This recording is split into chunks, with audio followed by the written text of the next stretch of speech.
and you're listening to SBCC Prayer House Podcast. Typecast. So, nung nakaraan, napaganda yung topic natin.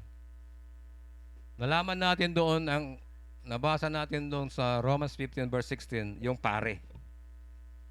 Sabi ni Apostol Paul, upang maging lingkod ni Kristo Jesus at gumanap ng tungkulin gaya na isang pari sa mga hintil.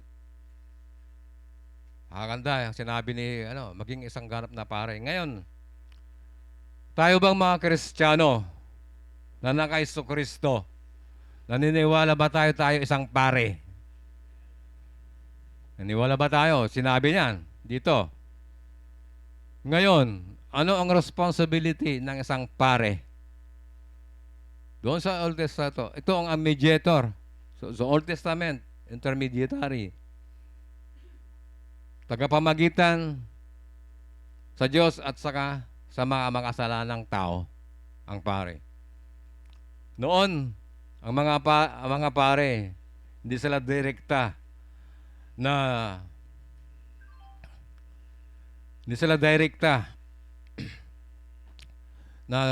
lumalapit sa Panginoon.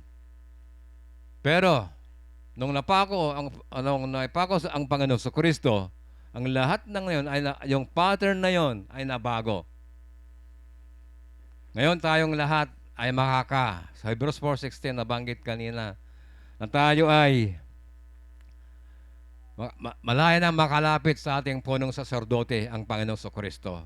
Pero yung pinanggalingan natin ngayon na paniniwala, ginagawa pa rin nila. Dumadaan pa rin sila sa pare na dapat kay Kristo na. Kaya anong trabaho ng pare? Anong gawin ng pare? Tayo ay bilang maharlikang pare, binigyan tayo ng Diyos ng responsibilidad na magdala ng kaluluwa sa paanan ng sa Kanya. Tayo, yun ang ating mission responsibility. Tayo ay pare. The royal priesthood. Hindi lang pare, sabi dito, maharlikang pare. Royal priesthood. Ngayon, at kapag nakapagkaisa kay Kristo Jesus, tayo ay isang pamilya ng katawan, tayo ay kasalita sa kanyang gawaing pagkapare ni Kristo. Tayo ay ginagamit ng Panginoon na pagkasundo ang tao sa Diyos at sa tao na ilalapit natin sa Kanya. Yun ang trabaho natin. Ngayon, bilang maharlikang pare, may babahagi natin sa kanila ang kagandahang loob ng Diyos. Ito yung pagkakataon natin. Ito ang ating mission and responsibility.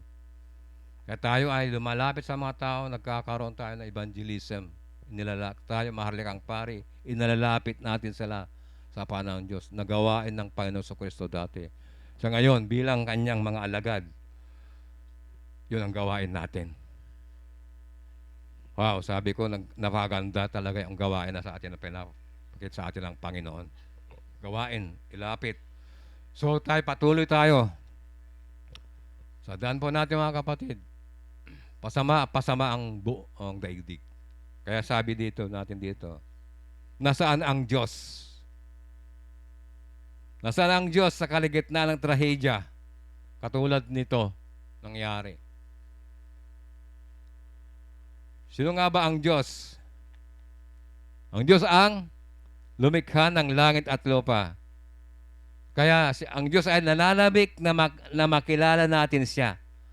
Nananabik na makilala natin siya ng husto. Kaya tayo nilalang niya. Pagka mayroon siyang ka-fellowship.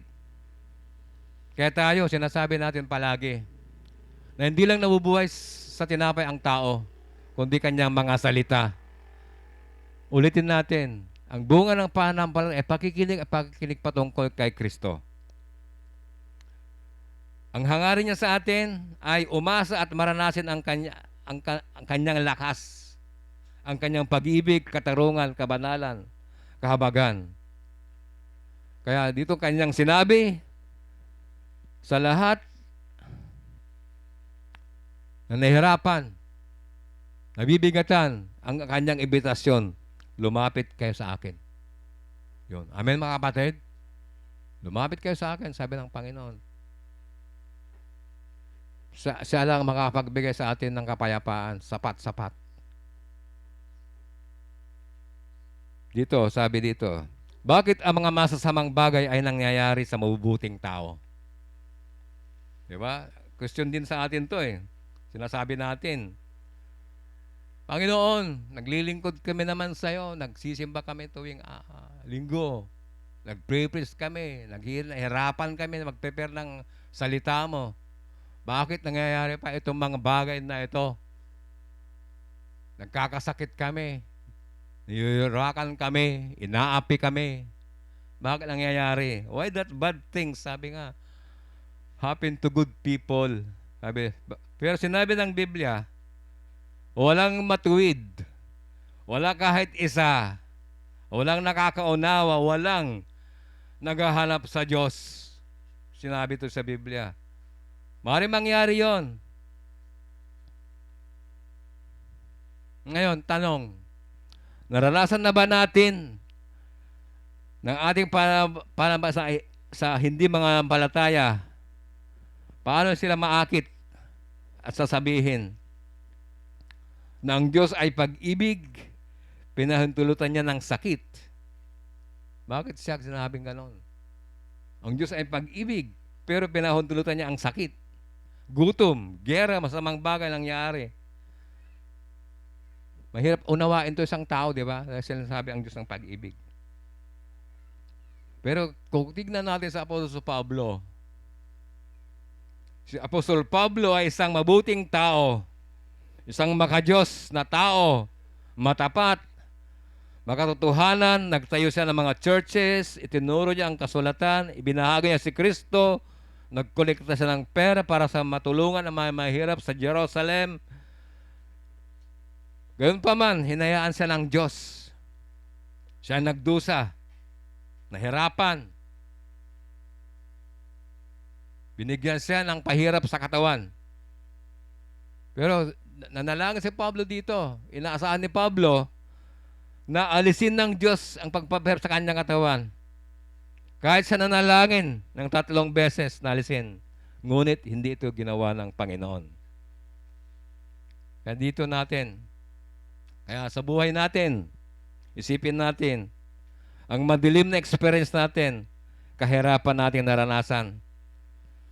Ito ay, yun natin, sabi nga ng asawa ko, kasi kaya ka nagkasakit dahil nakahubad ka eh. Lagi, sabi ko gano'n. Hindi. Sabi ko nga eh, ang tao nga kahit nakaupo, namamatay. Pagka oras na, kasi kabaroma, experience yun, kwento yun. O nagiinuman sila. Tapos yung isa pala, tagay ka na pare, hindi na kumikibo, patay na pala. Pinaiinom. Yung isa, video okay, biglang natumba. Patay na. Papunta ako dito nun sa Bible study. Mayroong bilis sa sakyan. Talagang nagwawang-wang, busina.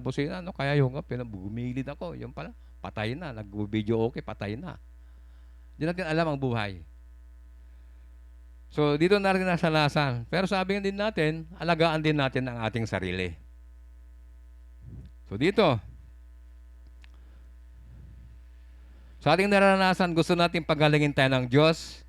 Gusto nating paginhawain tayo ng Diyos. Gusto nating alisin ng Diyos ang kahirapan. Minsan, ginagawa niya yon, minsan naman ay hindi.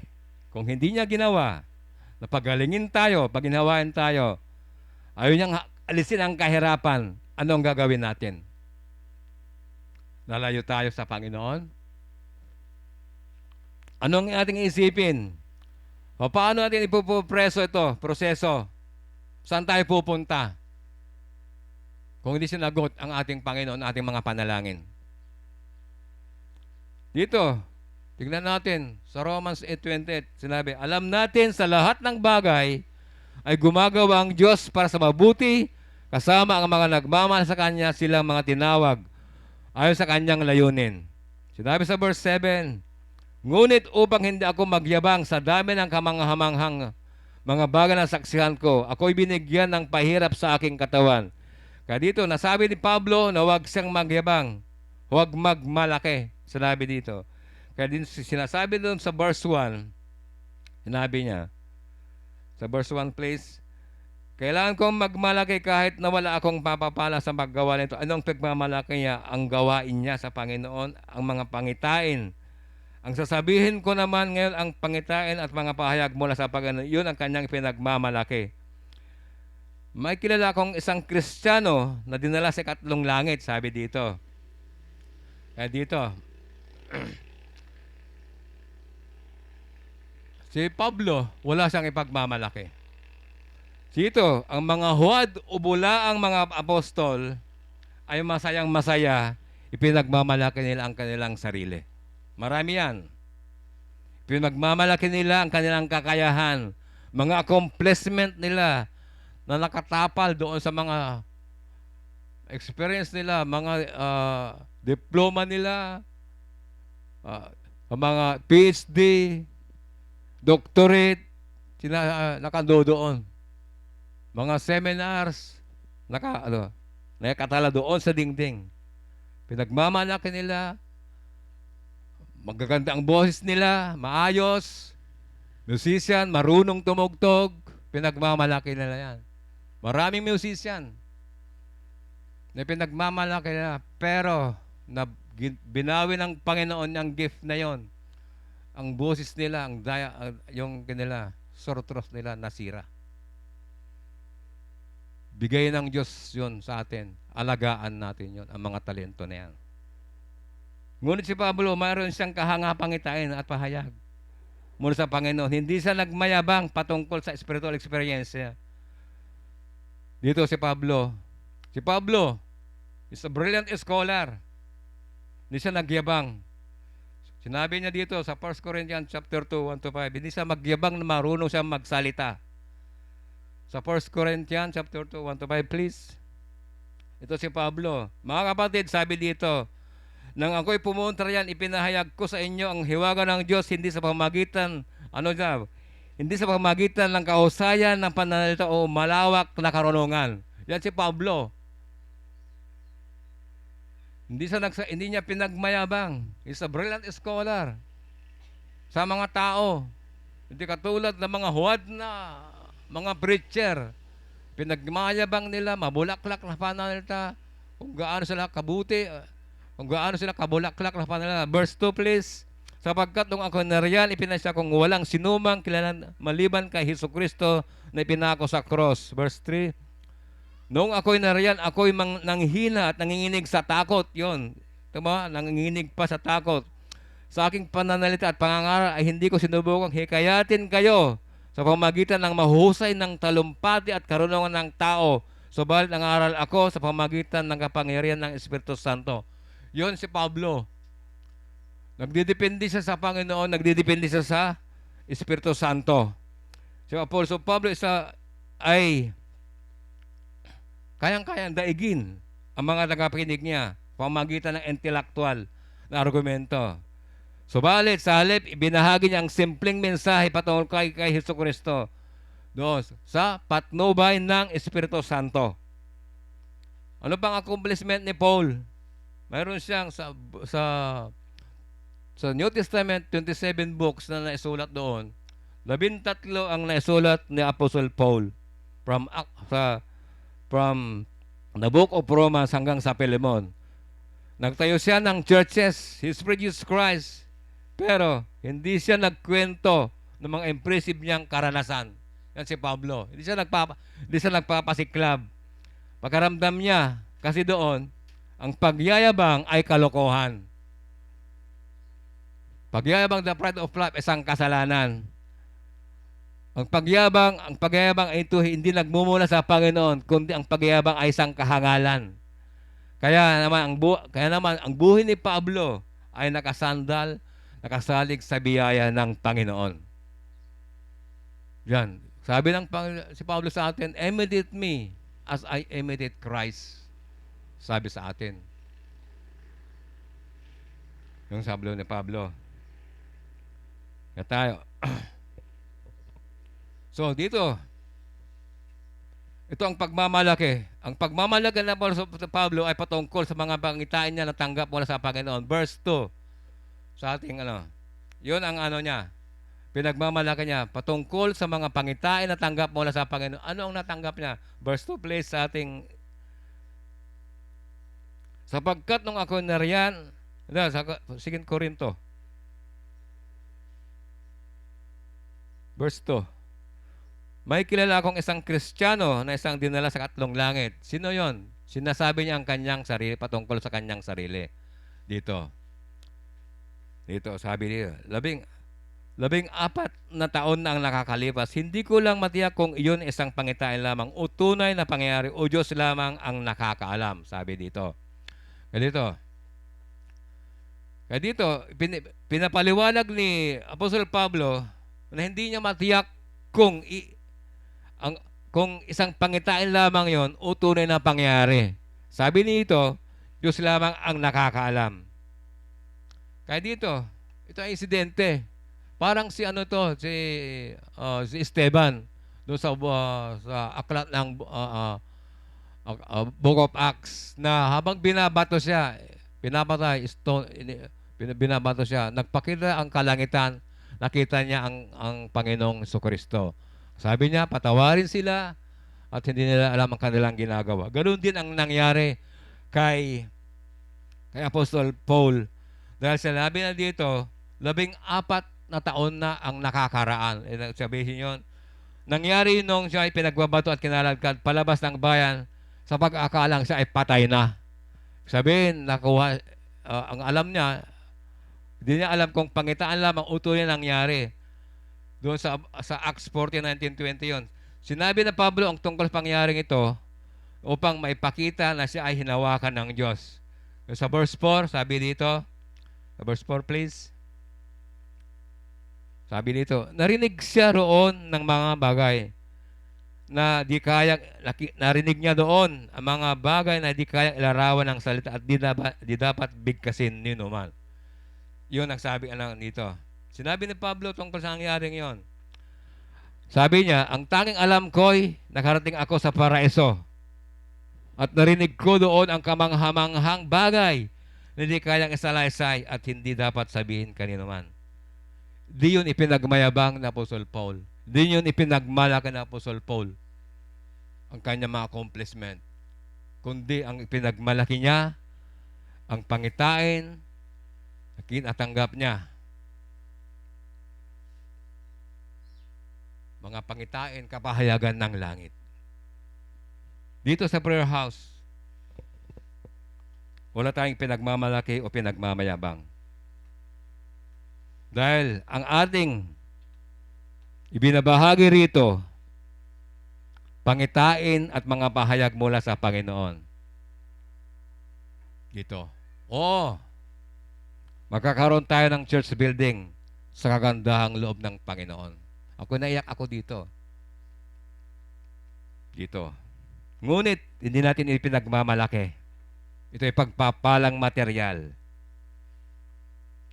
Ang church building na yon ay biyaya ng Diyos. Bakit tayo binayaan ng Panginoon? Nakita ng Diyos ang pagkakaisa natin. Nag-ambag-ambag tayo doon sa financial fund ng pagpapatabon. Nakita ng Diyos ang hirap natin dito. Sakripisyo natin. Kahit tayo inuulanan, nababagsakan ng mangga.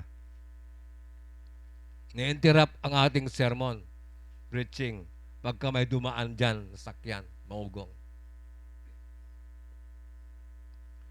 Pero tayo hindi natinag.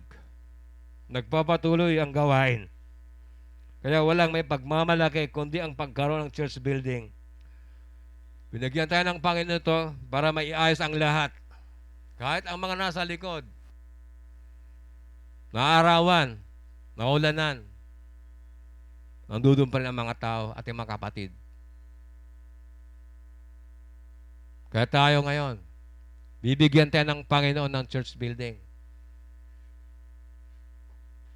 Ang biyaya ng Panginoon na yon. Kaya tayo, Sabi sa Philippians chapter 3, verse 8 to 10, ito ang ating ipinagmamalaki. O itinuring kong walang kabuluhan ang lahat ng bagay bilang kapalit ng lalong mahalaga. Ang pagkakilala kay Kristo Jesus na aking Panginoon. Ang lahat ng bagay ay pinapalagay ko walang kabuluhan, makamtan ko lamang si Kristo. At lubusang makasama niya. Ang aking magiging matuwid ay hindi sa pamamagitan ng pagsunod sa kautusan, kundi sa pananalig kay Kristo. Ang pagiging matuwid ko ngayon ay buhat sa Diyos sa pamamagitan ng pananampalataya. Ito ang ating pinagmamalaki. Ang tanging hangarin natin, mga kapatid, sa prayer house, ang tanging hangarin natin ay lubusang makilala si Kristo. Maranasan ang kapangyarihan ng kanyang muling pagkabuhay, makibahagi sa kanyang mapaghihirap at maging katulad niya sa kanyang kamatayan. Pinagmamalaki natin ang prayer house, vision and mission for building lives, transforming community through God's word for God's glory alone. Ito. Si Pablo, sabi niya, ang tanging dala, alam ni Pablo, nakarating siya sa paraiso, ikatlong langit. Bakit ikatlong langit? Bakit ikatlong langit? Ibig sabihin, mayroong una. Mayroong unang langit at pangalawang langit. Kaya dito, sinasabi sa Biblia, ano ang unang langit? Kung saan natin nakikita, mga ibon, ulap, ulan. Yun ay unang langit yon. Ang ikalawang langit, makikita natin ang kalawakan, yung space, ang planeta, yung celestial sinasabi. Doon sa dito sa atmosphere, terrestrial, celestial doon, so sa kalawakan. Doon na kita ang mga planeta, mga bituin, ang buwan, araw, doon naninirahan. Ito, pagkatapos, ang ikatlong langit, ang lugar, doon nananahan ang kaluwalhatian ng Diyos. Ito, pakinggan natin mga kapatid. Ang piloto, dadalhin tayo sa unang langit. Kung tayo ay pagka tayo ng ibang bansa, makikita natin ang ulap, doon talagang ang ulap, makikita natin yon. Pagka umuulan, hanggang doon lang yon. Ang unang langit. Ang pangalawang langit, dadalhin tayo doon ng mga astronaut. Makikita natin doon ang mga planeta. Ngayon, ito, pakinggan natin nga. Ngunit, ang ikatlong langit, dadalhin tayo ng Panginoon sa Kristo doon sa ikatlong langit sa paraiso. Amen, mga kapatid? Wow. Dadalhin tayo doon.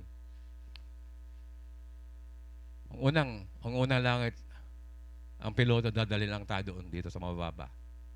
Pangalawa, mga astronaut. Ang Panginoong Kristo, siya magdadala sa atin sa ikatlong langit sa paraiso, sa kanyang tahanan. Yun ang pagsikapan natin na makarating. Yun ang pagmalaki natin sa ating buhay. O nga po kung si Maymay, ito ulit-ulit ko, alam ko kung natataan niya man na ito, kung naalaala niya pa ito. Hindi ko alam kung anong taon siya noon, grade 2 o grade 3 si Maymay noon, na mutag niya mo ng saman. Sabi niya,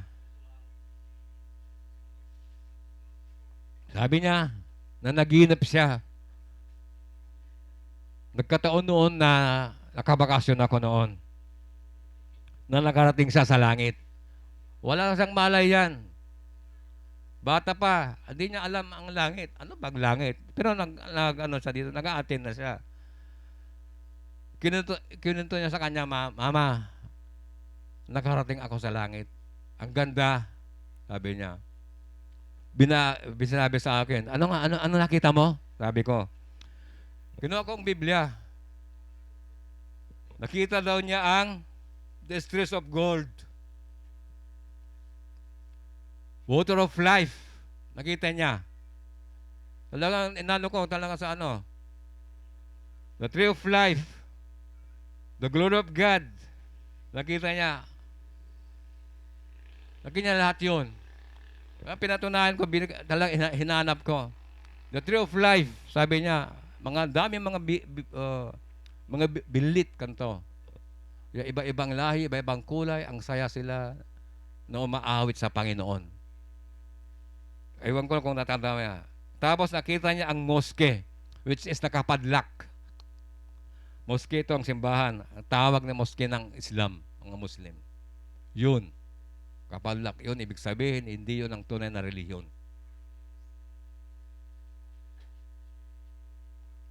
Nakita niya yon. So dito, the water of life, nakita niya sa Revelation 20:22, verse 1 yon. Talaga inano ko yon.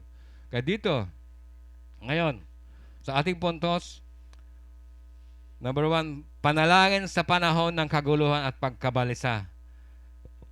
Sa verses 7 and 8, sabi dito, ngunit upang hindi ko ipagyabang ang kamanghamanghang pahayag ng Diyos sa akin, ako'y binigyan ng isang kapansanan sa katawan na nagsisilbing sugo ni Satanas upang pahirapan ako. At nang sa gayo, hindi ako maging palalo. 3 beses akong idinalangin sa Panginoon na alisin ito. Ngunit, sabi dito,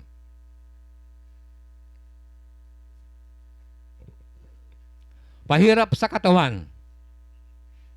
Ano itong pinagsasabi ni Pastor Paul? Sinabi niya, nagkaroon na siya ng pahirap ng kanyang katawan.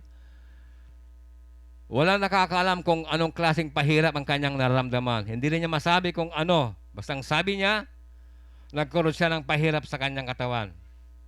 Sinasabi ng iba, ito ay epilepsy, ito ay migraine, gallstone, sinasabi ng iba. Sabi ng iba naman, yung isang komentaryo, ang pahirap sa kanyang katawan ay ang kanyang asawa. Ay wala namang asawa si Apostol Paul. Pahirap sa kanya.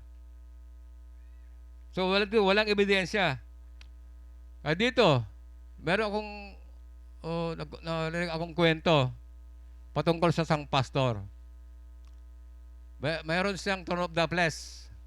Nagkaroon siya ng asthma. Kasi sakit na asthma. Kasi kung mayroong kailangan sa kanya, sa pastor na yun, sabi niya, ask mama.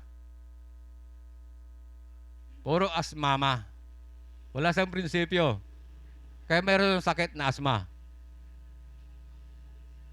Kung may kailangan sa isang attendee sa kanya, isang member, sa pastor, ask mama. Kayo nagkaroon siyang masakit na asthma. Puro ask mama. Kaya wala tayong alam. Sapagkat sinabi niyang nangyari. Hindi niya nangyari. Sabi dito, 14 na taon na nakakalipas at sa panahon niya, sinabi niya, sa Gawa 14, chapter 19, nangyari ito. Gawa, Acts chapter 14, 19, please. Ngunit may mga Hudyong dumating doon mula sa Antioquia at Iconio. Sinursulan nila ang mga taga Listra laban kay Pablo, kaya't siya pinagbabato nila. Pagkatapos siya ay kinaladkad nila sa labas ng bayan sa pag-akalang siya ay patay na. Kaya dito, si Pablo, siya ay pinagbabato, kinaladkad siya sa palabas ng bayan. Malamang nung siya ay pinagbabato at kinaladkad sa palabas, naapektuhan ang kanyang mata. Diba? Maraming ganon nangyayari. Kaya, kadalasan si Pablo, pagka gumagawa siya ng sulat, mayroon siyang sekretary. Sino? Sa Romans 16, si Tertius, saka si Sosthenes sa 1 Corinto, chapter 1, verse 1. Kanyang dalawang sekretary. Ngayon, anuman ang kaso na yon, ay talamak at nakakahinang problema. Ang pahirap na ito kay Pablo ay isang hadla sa kanyang ministry. Mahirap. At nanalangin sa Diyos, nalisin, matanggal ito. Ngunit, tumanggi ang Diyos saka naalisin ito. Ang pahirap na ito sa katawan ni Pablo, ngayon, panatili nito ang kababaang loob ni Pablo. Ano, bakit to pinapanatili? Ito ay paalala sa kanya ang patuloy na pagkipag-ugnayan sa Panginoon. Magdepende sa Diyos. Lagi nakakonect sa Diyos. Yakapin ang kanyang pag-ibig sa araw-araw. Sa ating buhay, sa ating mga Kristiyano, inaasahan ng ilang Kristiyano na ang buhay Kristiyano ay laging maaraw. Walang kadiliman sa buhay.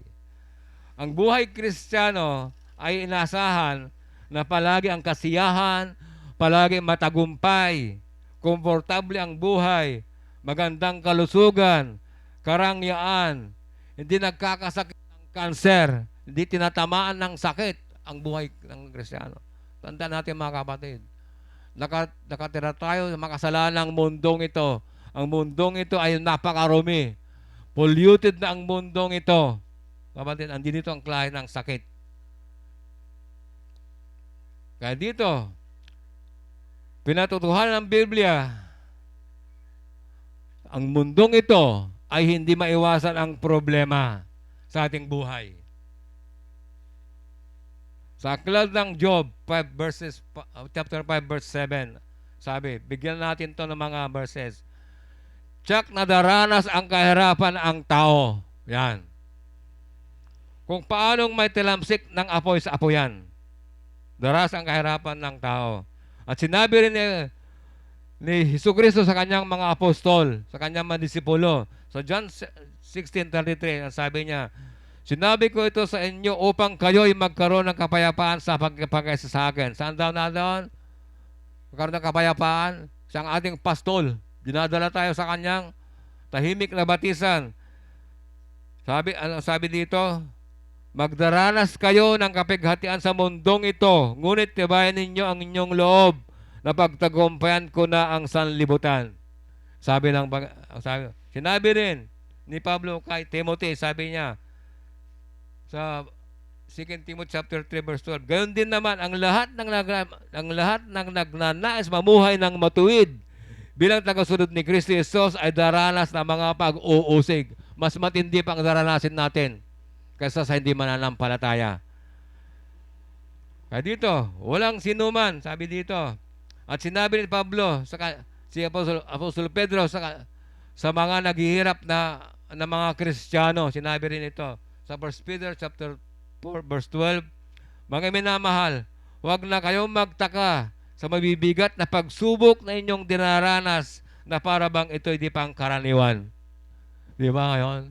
Nakakaranas tayo. Puro pahirap. Ano sabi ng Panginoon? My grace is sufficient for you. Wow. Wala tayong, kundi sumunod sa Kanya. Kahit ang Panginoong Jesucristo, kilala bilang isang tao, sa siya ay the man of sorrows, ang kalungkutan, dusa at pighati, naranasan ng Panginoon Jesucristo. Isaiah 53 verse 3, ang sabi, hinamak siya ng mga tao at inakwil. Hanggang ngayon, hinahamak pa rin siya. Nagdaranas siya ng hapdi at hirap. Wala man lang pumansin sa kanya. Binaliwala natin siya na para bang walang kabuluhan. Ito ngayon ang tao. Walang naghahanap sa Panginoon. Ito ang Panginoon Jesucristo. Binabaliwala natin siya. Pero nandyan pa rin siya sa atin. Sabi sa atin. Ibig sabihin ng cross. Lumapit kayo sa akin. Yun naghihintay lahat ng Panginoon. Ang kamay niya, nakaganyan. Hinihintay ng Panginoon. Dito. Number 2 natin. Point number 2 natin. Sapat na sa iyo ang aking biyaya. Yun ang sabi ng Panginoon. Ganito ang kanyang sagot.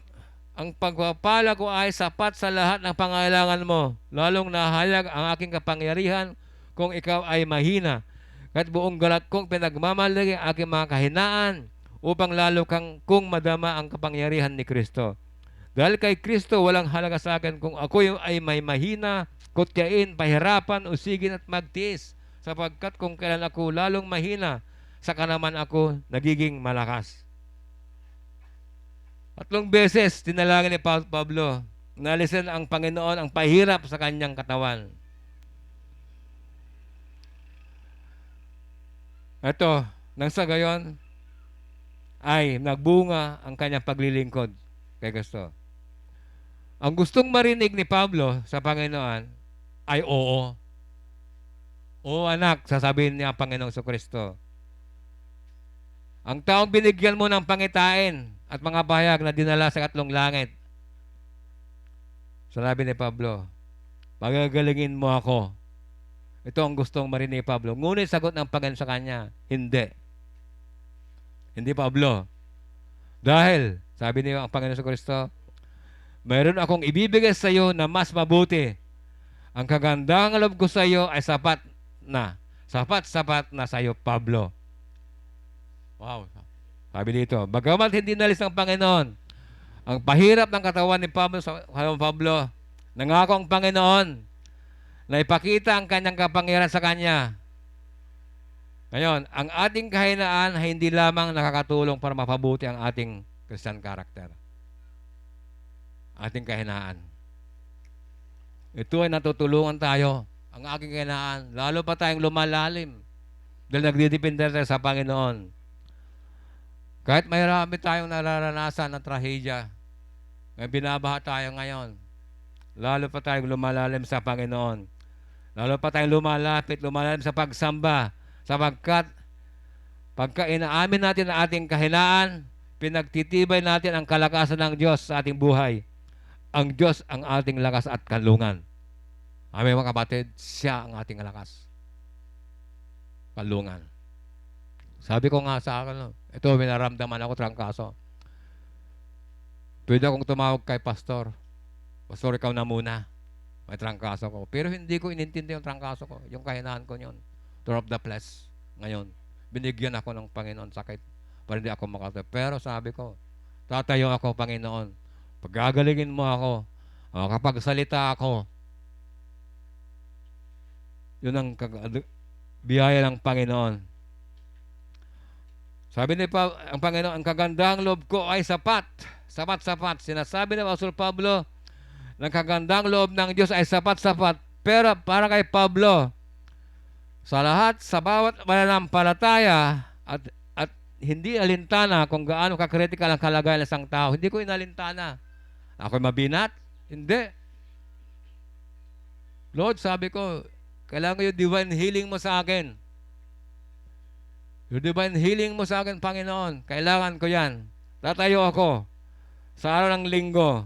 Sinabi sa Romans chapter 8 verse 35-39, sinabi dito, sino ang makapaghiwalay sa atin ng pag-ibig ni Kristo? Ang kaguluhan kaya, ang kapaghatian, pag-uusig, pagkagutom, kahirapan, panganib o kamatayan? Ayon sa nasusulat, dahil po sa inyo, buong araw kaming pinapatay. Ito ang buhay natin. Ito ang buhay natin. Buong araw kaming pinapatay. Turing nila sa amin ay mga tupang pangkatay. Hindi sa lahat ng mga ito, tayo siguradong magtatungo sa pamagitan niya sa pagmamahal sa atin. Sapagkat ang titiyak kong walang makapaghiwalay sa atin sa kanyang pag-ibig. Kahit ang kamatayan, ang buhay, ang mga anghel, ang mga pamunuan, ang mga kapangyarihan o kasulukuyan o ang hinaharap. Ang kataasan, ang kalaliman o kalinmang nilalang ay hindi makapaghiwalay sa atin ng pag-ibig ng Diyos na pinagkulob sa atin na pamagitan ng Kristo Jesus na ating Panginoon. Yan ang ating Diyos. At dito sa verses na ito, lubusang nahayag ang kapangyarihan ng Diyos sa ating buhay. Lubusang nahayag.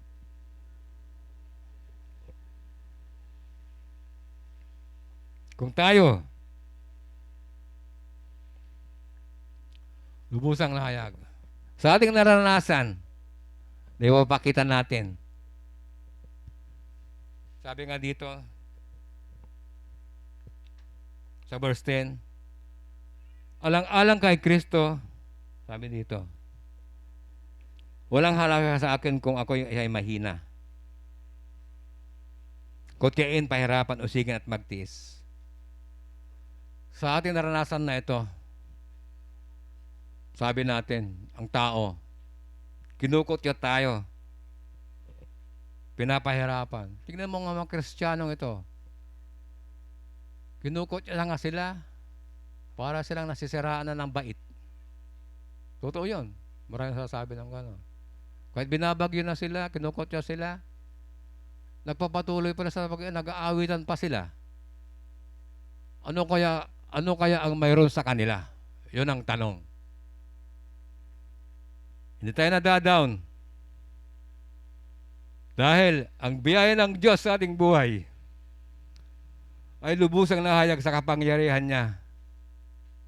Kaya dito, bilang maharlikang pare, na ipapakita natin sa mga hindi mananampalataya, sila ay maakit na lumapit sa Diyos para ay mapakinggan din nila ang kapangyarihan ng Panginoon. Kapag sila nagdurusa, ganun din tayo. Alam niyo kung bakit, mga kapatid? Mas nagdurusa pa tayo. Yun ang sinasabi nila. Bakit hindi pa sila iwanan ang Panginoon? Tignan mo ang buhay nila. Naghihirap na sila, nagdurusa sila, nakakansawa sila, nandoon pa rin sila, nagtataas ng kamay, nagpupuri sa Panginoon. Yun natin ipapakita ang kapangyarihan ng Diyos. Amen. Palakpakan.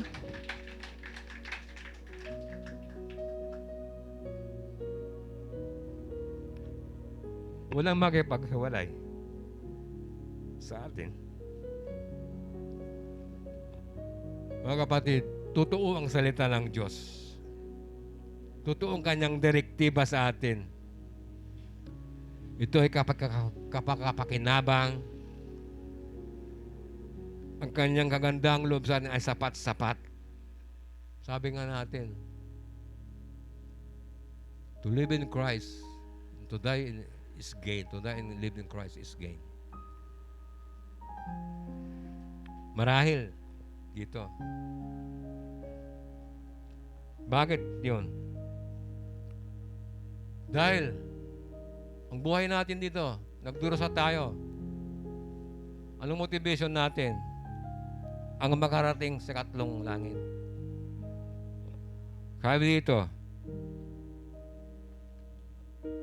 tignan ninyo ang tahanan ng Diyos ay nasa piling na ng mga tao. Maninirahan siyang kasama nila at sila ay magiging bayan niya. Diyos mismo ang makakapiling nila at siya ang magiging Diyos nila. At papahirin niya ang mga bawat luha ng kanilang mga mata. Wala nang kamatayan, walang dalamhati, pagtangis at paghihirap sapagkat lumipas na ang dating mga bagay. Yun ang promise ng Panginoon sa atin. Na kahit tayo kinukot siya, nagtataas pa rin tayo ng kamay. Nananalangin pa rin sa Panginoon. Kahit anong sabihin nila sa atin, nanisiraan ng ulo sinasabi. Walang makipaghiwalay sa atin sa pag-ibig ng Panginoon. Ang sabi sa atin ng Panginoon, my grace is sufficient for you.